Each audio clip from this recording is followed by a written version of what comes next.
Off lecture. Learn beyond class. The incredible shrinking machine. Hello everyone!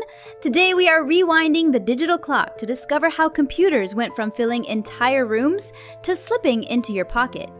5 generations, one incredible story of speed, scale, and shrinking size. Let's go! A house-sized problem. Imagine carrying a house-sized calculator to school. That was the reality of early computing. The first computers weighed thousands of pounds and required so much power they needed their own buildings. This is definitely not fitting inside any backpack. First generation, vacuum tubes. Our story begins in the 1940s through 1956. These giants were powered by fragile glass vacuum tubes that glowed red hot and generated massive heat. Tubes burned out constantly, and data was fed using punched cards. No keyboards, no screens. Computers were bigger than most houses. Second generation, transistors. From 1956 to 1963, a tiny metal invention changed everything: the transistor. These small components replaced bulky vacuum tubes, making machines smaller and faster. Heat dropped, energy bills shrank, and reliability improved. Assembly language also arrived.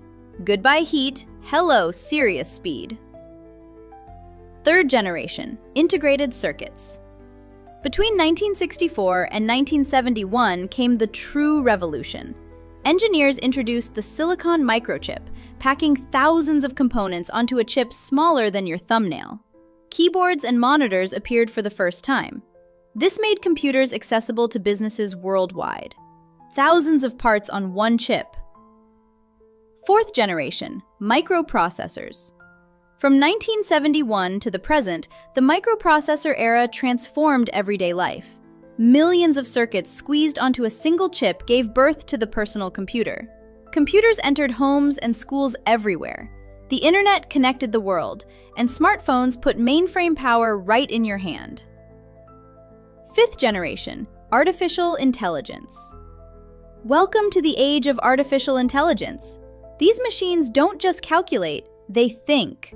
Driven by AI, computers now understand natural human language, recognize faces, and learn from experience. They use parallel processing to handle billions of tasks at once. Now the machines can actually think. The evolution metaphor. Think of it this way. The first generation was like a giant mechanical elephant, enormous, slow, and hard to move. By fourth generation, it shrank to a quick little mouse. The fifth generation resembles a glowing human brain, smart, adaptive, always learning. It shrank, but got incredibly smart. Look at how much has changed. A quick tour through the decades. The 1940s gave us the room-sized ENIAC, Generation 1. The 1950s brought transistor radios, Generation 2. The 1960s produced office mini-computers, Gen 3. The 1980s delivered home PCs, Gen 4. The 2010s put smartphones in every pocket, Gen 4. The 2020s brought voice AI assistants, Gen 5. Look how far we have come. Exam alert: fact versus fiction. Don't get tricked on the test. First generation used vacuum tubes, not microchips. Transistors reduced massive heat. They did not make it hotter. Fourth gen is microprocessors, not artificial intelligence. And fifth gen computers are ultra compact, not huge. Lock these 4 facts into your memory. Quick match, which gen? Can you beat the clock?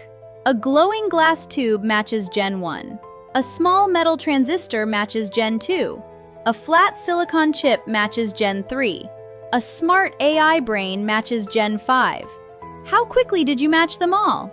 Great job if you got everyone correct. Think and answer. Let us connect all the dots. What fixed the heat problem?